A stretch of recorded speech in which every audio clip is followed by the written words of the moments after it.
chauffage au niveau de la borne. Dans le parking de cet immeuble parisien, depuis l'été dernier, la nouveauté, ce sont ces bornes électriques. Les copropriétaires peuvent y brancher leurs véhicules, électriques ou hybrides rechargeables. 8 bornes pour 8 places de stationnement dans cette résidence d'une centaine de logements.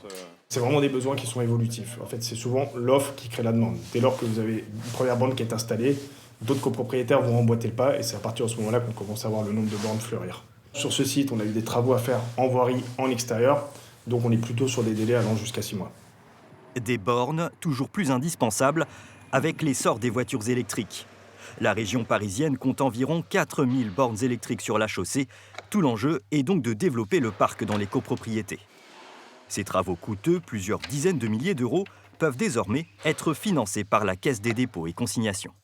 On sait comment ça se passe dans les copropriétés. Pourquoi est-ce que je financerais une borne de recharge véhicule électrique alors que moi j'ai encore un véhicule thermique? Donc ce que fait le Vivol Territoire, c'est de permettre à la copropriété de s'équiper sans avoir à avancer 1 euro. Et ensuite, on se récupère au fur et à mesure que les gens achètent des véhicules électriques et s'équipent en borne individuelle. La filiale de la Caisse des dépôts veut financer l'équipement de 125 000 bornes d'ici 2024. Coût de l'opération, 150 millions d'euros. Un financement bienvenu pour ce syndic, confronté depuis plusieurs années à l'hostilité de certains copropriétaires.